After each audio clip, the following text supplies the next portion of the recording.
Hello buddy, it's Wyvern here with a video to discuss the exciting announcement today. And, well, I was wrong, and I don't think I've been happier to be wrong in quite a while. I didn't expect the cross-faction DLC, or cross-game DLC, and that seems to be what CA is delivering here. That's thrilling, it's really exciting, makes me really happy. And, well, let's watch the trailer, and then let's discuss what's coming, because this is just really great news in my opinion, and opens up so much possibility. So, let's watch. I'm going as fast as I can! We close the operating temple now! We're not elevating it!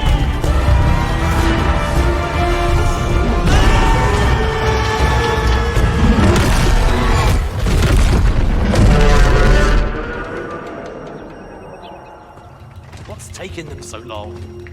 Have a little faith.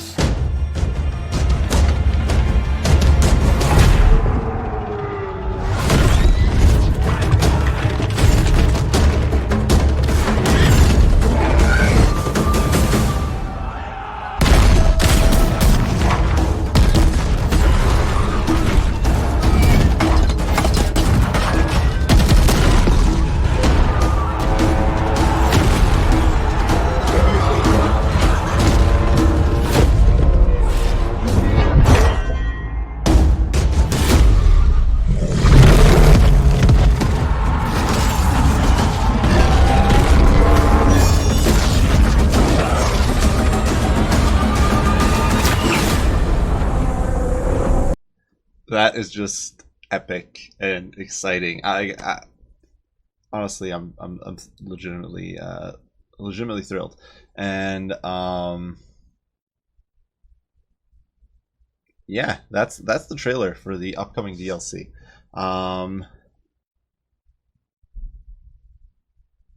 Looks like it's Wulfhart, the Hunts Marshal of the Empire, against Nakai the Wanderer. And before I get into discussing the actual content of this DLC, before we get into the units and the free DLC that's coming in with it and all those changes, because there's a lot to discuss there too, I want to say how thrilled I am by the fact that it's going to be a cross-game DLC. Or you don't get, unfortunately, you don't get Wulfhart if you own Warhammer 1 only, but it does mean that now we can get DLCs that cover both Warhammer 1 and 2.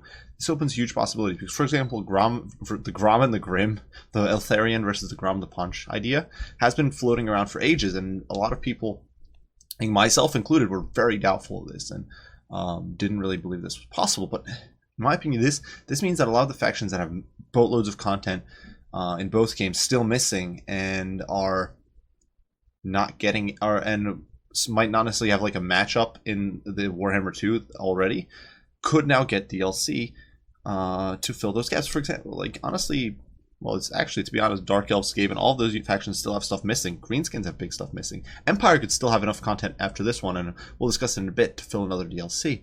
And it's incredibly exciting just to know that we might be getting more. Just CA, take my money. But in all seriousness, it's very, very exciting to see this and to see the possibilities unfold, and see the fact that, because we're going to be discussing in a little bit the new units and the units that we're not necessarily in the tabletop rosters for 8th edition that are making an appearance, and to see this influx of new stuff and the willingness CA has. Obviously, they're making, I understand that this is, the Warhammer franchise has been profitable for them, but seeing the influx of new stuff is really awesome. And without further ado, guys, let's try to kind of dive in and discuss what's coming. So first and foremost, I want to discuss on the FAQ, and this is because there's a Steam page, and the Steam page has some stuff in greater detail, so I actually want to go over the units and the new lore types and that sort of stuff in more depth there. But, big but here, that aside, I do want to touch on the upcoming stuff that will be coming alongside the Hunter and the Beast on September 11th. So September 11th, we will be getting and I apologize if you hear the cricket in the background. I don't know, someone here in the basement, and I don't know where it is, and I'm not able to find it. But unfortunately, the Hunter and the Beast is, so yeah, unfortunately about that. Not the Hunter and Beast, that's great. But so the Hunter and Beast dropping this September 11th. You get a 10% discount if you buy it early. That's your guys' call, but just a little reminder tidbit there. Both Wulfhart and Nakai will be available in the Eye of the Vortex campaign, which is awesome. That means we're going to have one faction that you can play in the Vortex campaign, which is so very exciting. Obviously, both are also in Mortal Empires. That was to be expected. And new units, like I said, we'll discuss those in a second. New mechanics. Once again, we're going to discuss these in a second, but there are now... it's interesting because Wulfhart's going to have a collection of sort of hero hunters available, which is potentially going to be cool. We got a hero witch hunter, hero waystalker, hero paladin, hero master engineer, and yeah, they can buff him up or help him in his quest. So that's kind of cool. He also has well, you know what, we'll discuss this in just a second. But both Nakai and the Emperor's Hunts Marshal do have their own set of unique stuff. The Wulfhart has the Emperor's Mandate. He wants to increase his acclaim to do sort of do better, get more units from the Empire, that sort of thing, and that in turn makes the Lizardmen angrier. The Lizardmen actually are a horde, so Nakai, Nakai has essentially the horde mechanics, and yeah, that's kind of cool. I don't know necessarily.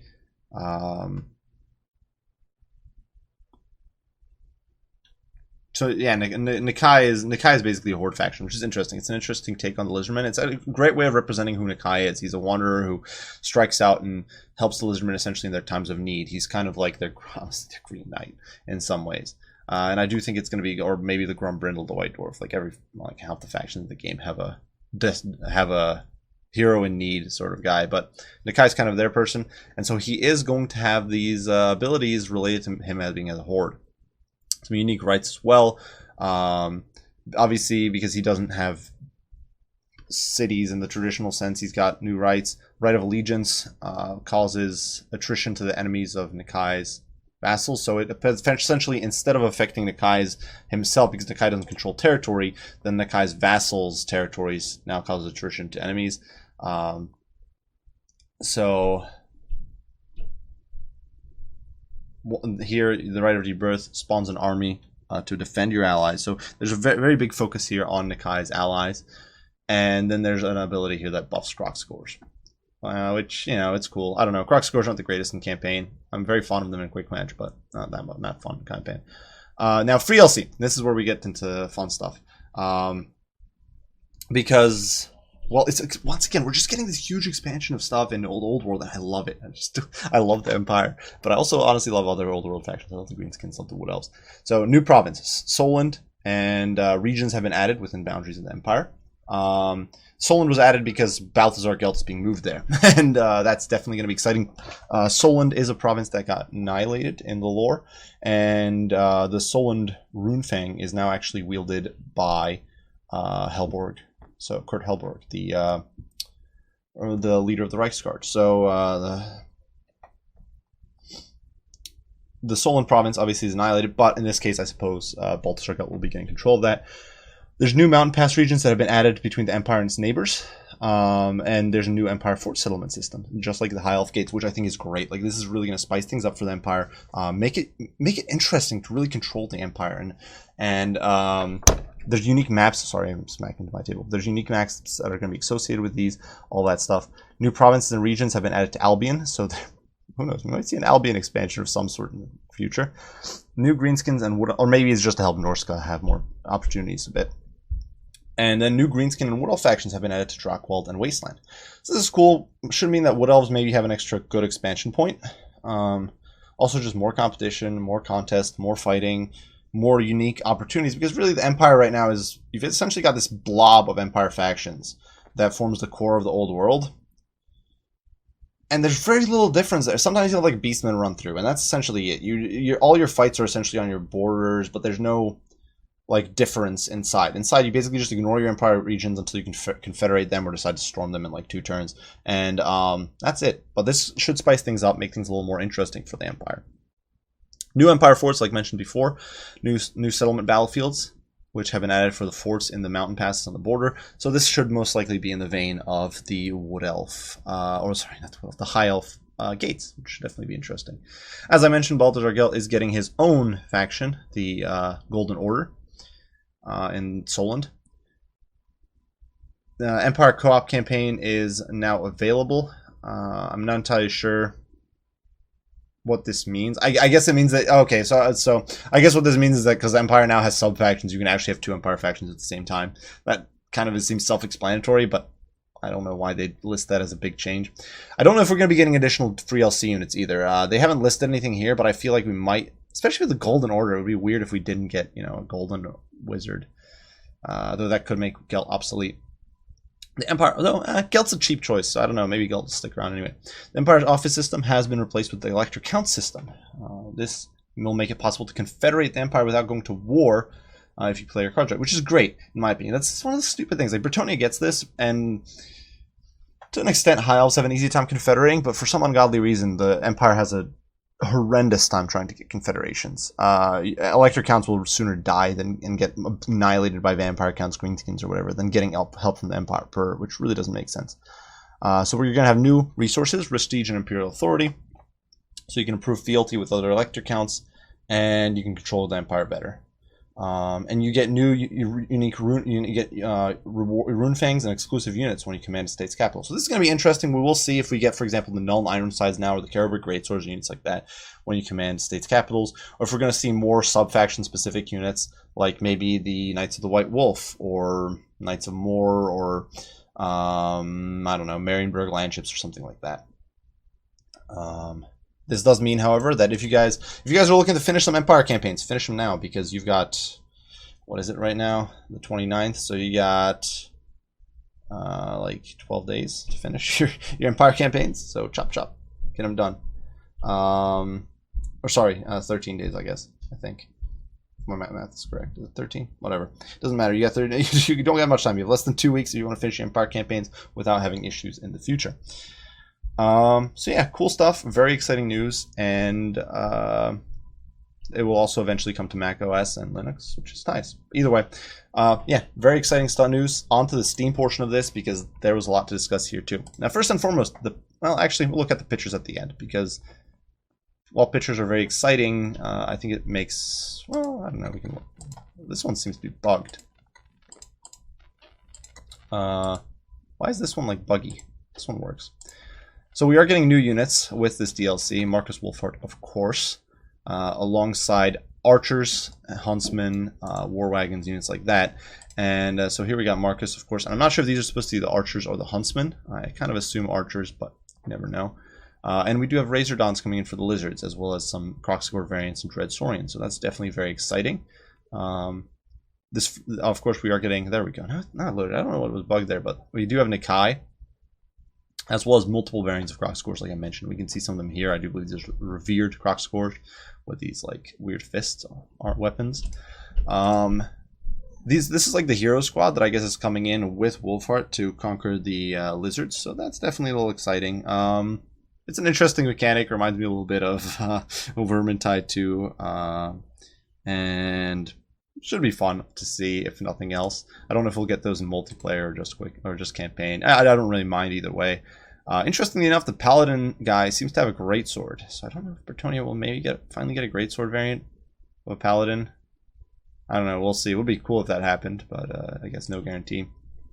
Here we can see some more of the units in full splendor. Some of these guys are I assume huntsmen. Some are archers. Or maybe with the Regiment of Renown. I'm not sure. It's hard to tell. They look the same.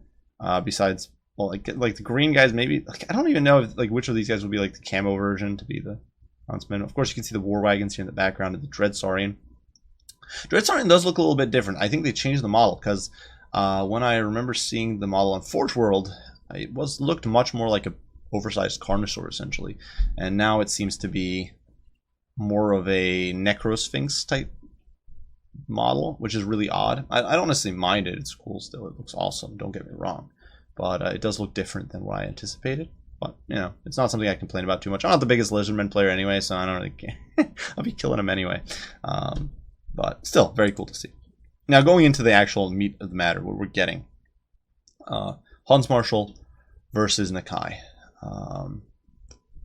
And well, it's big changes. Going through, so the Emperor's Mandate. basically, Wulfhart starts by the look of it with simple low-end Empire units, and these improve the longer and the better he's doing. So the more territory he's capturing, the better his building options get. And essentially, he's got a whole quest of conquering the jungle and eventually fighting Nakai the Wanderer, which is pretty cool.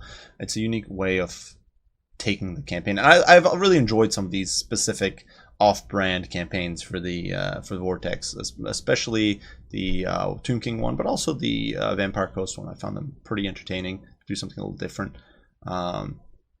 And so yeah, he's got his Imperial mandate that he's trying to fulfill. This helps him get better stuff. It's pretty simple. Obviously, he doesn't make people angry with his aggression. But if you just play more passively, supposedly the hostility will fall. We'll see exactly how this plays out. Most likely, I assume we'll get some of those little visuals that show like what the exact values might be on for like the penalties to your relations, but we will see. And you can get reinforcements more often as the higher these hostilities levels get. So there's a benefit to making the Lizardmen angry. There's also the downside of having to fight them. Personally, the way campaign usually rolls out, I feel like you don't care how much wars you're fielding unless you've really messed up. So you're probably going to want to escalate this, but we will see. And once you've peaked out on hostility, Lizardmen will send armies to beat you. And that should be interesting. It's going to be like a little bit like a reverse WoW or something. But it will be cool to see just exactly how it plays out to play Wulfhart and all this stuff. Wulfhart also does get these legendary hunters. And these guys should be... I don't know how much exactly of unique skills and traits they're going to have. But apparently they're going to have their own stories and unique missions, which should be cool. So essentially you're going to have like 4 legendary heroes. Obviously, I don't think any of these are actually from the lore. I could be wrong, but I don't recall any of these names from actual lore. But, you know, it's cool to see. We're going to have some Uberstrike 5 type shenanigans going on. You can do some missions and level up your heroes. You got a variety of them. You got a Master Engineer. Most of these are ranged classes. Kind of makes sense for hunters, especially a human stature or close to human stature. You got Dwarf. You got a Master Engineer. You got Disgraced Bretonnian. And this guy's a great sword, so I'm kind of, like I said in the picture, and I'm kind of curious if we're going to see him heralding Greatsword Paladins or like some Great Weapon Paladins for Bretonnia. Herdwick von Hall, who's a Witch Hunter, and I guess a healer, because it says he's a skilled physician, so it'll be interesting to have him perhaps providing medical support to your army. And Kalara of Widriath, a Waste Stalker. So yeah, should definitely be exciting. The only thing we're missing is a Bright Wizard by the look of it. But hey, you gotta do what you gotta do. It's good enough.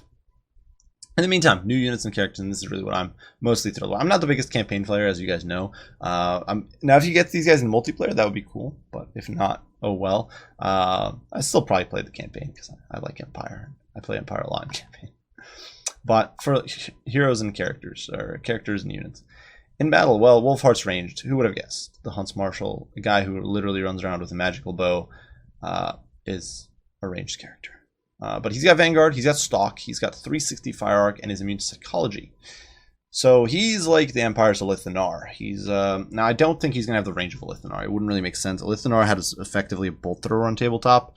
This guy, off the top of my head, did not have that. He's got a good bow, but it's just a bow. I think, or very close to a bow. I think he just had bonuses against monsters, so it'll be interesting to see. He might be like an Uber Waste Stalker essentially, but for the Empire. He's got very high ambush defense and success, and upkeep reductions for huntsmen and archers. This was to be expected, in my opinion. I would have been shocked if this didn't happen. But definitely having an AP Range Lord for the Empire, it's going to be a nice shakeup. And the thing I'm seeing here mostly with these units, and we're going to get through them, but the thing I'm really anticipating with these new lords and heroes and that sort of stuff is that Empire's going to have new ways to play, and given the fact that Empire's already one of, if not the most versatile faction in the game, it's going to make them that much more brutal to try to compete against. That said, for the Lord choice now, and this is one of the things that's interesting because we're actually getting a bunch of units that were either feel somewhat redundant or are so units that are either redundant or feel redundant, or units that we didn't see before, or we didn't really expect, or I feel, or weren't really, or didn't seem likely. So it's going to be interesting to see them making an appearance, because there's also units that actually existed on tabletop that we're not getting here. So that raises some questions if we're going to get those as a free DLC or at another DLC at a later point. I don't really mind either solution, but it's interesting to see. The Huntsman General, this was not a Lord option on tabletop. Makes sense to try to give Wulfhart a unique Lord who perhaps buffs in a similar way that he does. Apparently he's got fire. These guys have fire arrows. By and large, they do seem to have similar traits to Markus, being Vanguard and Stalk and 360 degree fire, meets psychology, basically uber way stalkers. But they do have bonus for slaughter, so that will be interesting. Fire arrows, and then they grant reload rate bonuses to other Imperial missile units. Now, like I mentioned in the previous video about the High Elves with their reload speed buffs, these tend to suck because you need to blob your units. A little less bad in campaign, but still not that useful. So we'll see just how useful these guys are, especially compared to Wulfhart, but still cool to see. Archers. So, well, these are the units. So unique units are the new units that are coming out. Archers, Huntsmen, and a War Wagon, and the War Wagon with a mortar. Going over these very quickly before we get on the regiments of renown. Archers, dirt cheap, loose formation, quick to fire, and expensive. These guys I assume are going to be somewhere around the tier of like Goblin Archers or Ungor Raiders. Perhaps having like lower model count, like in the 60s, but with like say just 2 AP or 3 AP. I don't even think these guys had. I forget if these guys had longbows in tabletop. I'm not even sure if they did. So I'm not a tabletop player, so I could be incorrect there, but I assume they're gonna have shorter range and not necessarily be the greatest. I assume they're gonna be probably in efficiency, probably comparable to say Bretonnian peasant bows. This may or may not completely obsolete crossbows, unfortunately, but we will see how powerful they are and how cheap and cost effective they are for sure. Next up, we do have the Huntsmen. Now, these are your elite archers. This is I actually didn't expect archers to hit the field. I expected it to just be Huntsmen. But these guys have Vanguard. They have Stalk. That was kind of expected. Firewall moving. It doesn't say anything about them having 360-degree shooting, but I kind of expect that. I have more range than standard archers, so this depends. It's hard to tell because we don't know how long the range on archers. If archers only have like 150 range, and these guys might just have like 160 or something, or like 140 to 160 or something. Now, if these guys have a baseline of 160, like most archers, then these guys would now bump up to probably like 170, 180, and we're looking at Deepwood Scout or Shadow Warrior tier. They have good accuracy, and they deal bonus to large. Now, this is kind of what I expected. I expected them to be diversified this way. Given this slathering of unique traits, now obviously these units will both probably be trash in melee and have very little melee defense and terrible leadership, because Empire crossbows and guns I think have only 50 leadership off the top of my head. Something I don't concern myself too much with, because if they get caught, they're going to rout. Basically, it's almost guaranteed. So given those facts, it's likely these guys will be very easy to counter if you get on top of them. But at the same time, I would expect them to be expensive, because this amount of traits stacked on top of one another is going to be very potent. Stack this on top of the fact that Empire has one of the best heavy cav rosters in the game, and it's going to be very difficult, perhaps potentially, to deal with some of the Empire kite builds that we might be seeing if this is really potent. Next up, the War Wagons. So these guys are armed with 6 riflemen. These guys are armed with the Outrider rifle. So they're basically like, it's going to be weird. I don't know how exactly they're going to be implemented.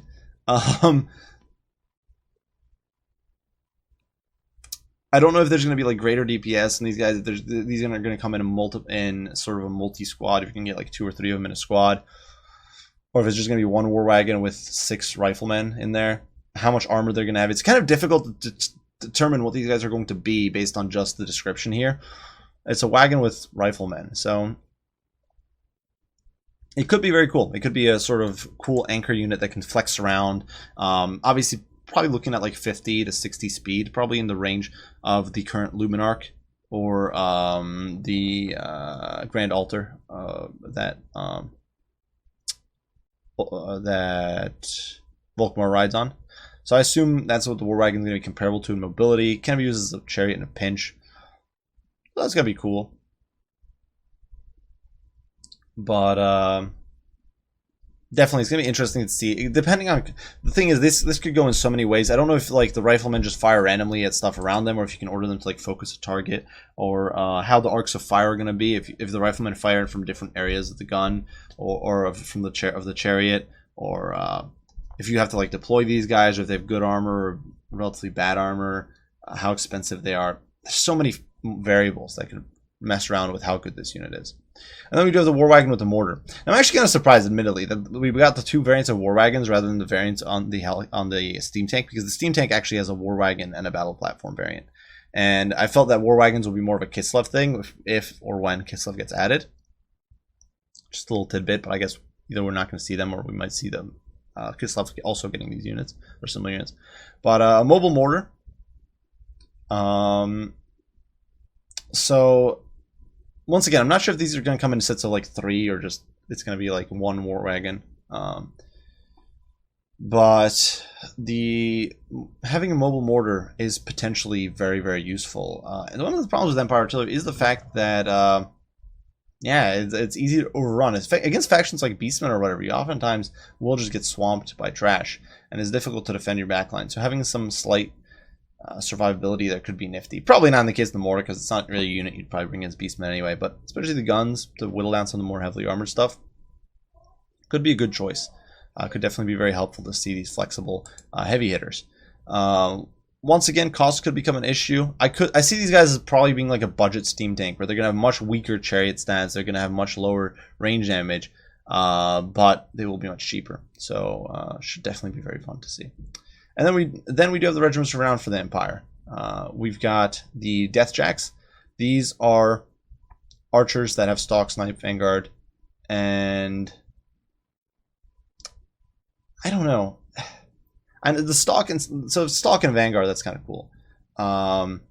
Snipe, and it's cool that we're getting to Deathjacks, because this is one of those actual like lore units that are cool and heard about. Whereas we got a bunch of Haggard stuff nobody's ever heard about in the actual Grim the Grave DLC. But Snipe, if this unit only has like 160 range, it's not going to be all that valuable. Unless these guys have like more range. So a lot of the regiments around archers have more range than the base variant, so they might. Otherwise, it seems kind of lazy. It feels a bit like they just made a huntsman equivalent archer. It's like, why? You could have done something unique, I feel, with these guys, but giving them, I don't know, maybe not AP, because that's then redundant with guns, but some sort of debuff or bonus or something. I don't know. It just seems a little bit lazy, given that huntsmen seem to do almost the same thing. But we will definitely see how they play out. Should be interesting. For sure. It looks like the Empire is going to have Vanguard options for real now. White Wolves, Regiment of Renown, Huntsmen. So we're getting a Regiment of Renown for all of these units, or at least some of these units, or almost all of these units. So the White Wolves, these guys are looking to be more like Shadow Warriors. They provide courage and immune psychology, and they've got higher melee stats. So I'm assuming Free Company Militia level stuff, probably looking at a unit that's on par with, say, Sturm's Revenge. Most likely.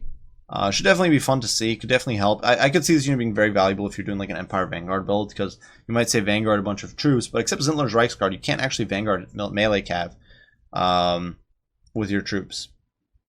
Free Company, I guess, but that's obviously that's not cav, but it's a semi-melee unit. But this way you can have a unit that will hold a little bit better before your heavy cav arrives to save you if something goes wrong. And then finally the Black Lines. And because it says Black Lines plural here, I'm not sure if this means we're gonna have multiple war wagons in a unit, but it's a mobile light artillery piece. It's a short range Hellblaster volley gun. Yeah, that you can reposition. This could be a huge fact. The Hellblaster is one of the biggest Hellblaster problems right now, is the fact that its mobility is trash. You can't move it. It's an artillery piece. But if it's suddenly mobile and you can flank and get those beautiful shots going down the lane, like even if it's only one gun, that could be brutal. Like you imagine having a horde of infantry lined up for you and you just unload on them. The Black Line could do work. We'll obviously see how exactly it plays out. They might also cost arm on the leg and be useless that way, but it would be definitely exciting to see how they play out. Now for Nakai, he's definitely got his own shenanigans. As we mentioned, he's essentially a horde faction, and He's got vassal factions, which he's got to support and protect and try to make them do his work. He's got to dedicate temples to the old ones, which I assume is going to be a little bit like the Norscan shrine mechanic, where you try to dedicate towards the old ones and get more favor and get less spawnings and that sort of thing. Should definitely be fun. He's also got his unique vortex objectives. Once again, is a lot of fun. We already mentioned the rights in there that are more oriented at buffing up his allies than himself, and basically it looks like he has got to get rid of the Empire. So that should be into the jungle. So that should be interesting. That could be a little oversimplistic, and I'm not sure like what exactly is going to be going on there, but we will see. Perhaps you got to wipe out like multiple Empire colonies all over the place. Yeah, we'll see. Now Nakai the Wanderer is hitting the field, and as we saw, he's quite the beastie. Obviously, he's a brawler. Who would have? It's like a thing. Throg's a brawler. Yeah, we kind of figured. He gains bonus melee defense too, and improves, of course, Croc scores. He's also got support abilities in battle. So he's got Miasma of Despair, which is a speed, vigor, and leadership AoE debuff, which is definitely pretty fun. It should give him a lot of crowd control options. Primal Roar. Now this grants Rampage to allies, which that's not great, but it does boost his own stats, which could be nice. And Golden Tribute, so he provides perfect vigor for allies in range. This screams crazy good. Like, imagine Temple Guard without vigor loss. Or like Carnosaurs or Scarvets, or so many units that would become crazy powerful with perfect vigor if you're sitting tight near Nakai. And that is just a very terrifying thought to have. But we'll see how exactly that plays out. Obviously, Nakai is probably not going to be the most mobile lord. Probably looking at Throg levels of mobility and agility, if not worse, I think. But still, this could be brutal fell to deal with. Now, then we do have our new units. The Ancient Croxagors. Better Croxagors. I don't really know why. So it's weird that CA is doing all these Croxagor variants. It seems a little too much, but you know, it's still cool to see new units. So Ancient Croxagors, better Croxagors. It literally even seems they're better armored. So these guys literally just scream Croxagor souped up a little bit. Not much to be said there. Feral Dread Saurians. So Dread Saurians do have two variants. One is a Feral Dread Saurian. So this obviously rampages. They are probably going to be super expensive. Given that a Feral Carnosaur is already 1,600, I can't imagine these guys being below 2K. Probably looking at 2,200, maybe even 2,400. These guys are going to be pricey, I imagine. They also are subject to Rampage. I could see them being a very risky unit to use, especially against factions with heavy AP value or units, but at the same time could be very rewarding, because they're likely to be good at killing big beasties. You need to kill a Necrosphinx, Shaggoth, something like that. These guys will probably be the thing to go to. And of course, breaking Rampage isn't tough for the lizards, because you've got so much cold-blooded. Now, Dread Saurian with Ohauda doesn't Rampage, has King Blow Pipes on the back. This unit, I'm expecting, so given that these guys are probably looking at 2 to 2.2, 4K probably, this unit's probably looking at like the mid 2000s. If not the high 2000s. Like this might be the new most expensive unit in the game. I could be wrong. I could be like way overblowing it out of proportion, and maybe its stats are just not going to be that good. But given that it's going to be better than a Carnosaur and not Rampage, like I don't know. I just don't see this unit being cheap. I feel like it's going to cost as much as a War Mammoth at least and a Star Dragon, but that's my take there. Definitely could be terrifying against factions that don't have the greatest tools to deal with armored monsters. Definitely not something fun to deal with. Against factions like Empire or Dwarves, probably don't give a crap. You're probably never going to see this unit against those factions, because it's guns, and more guns.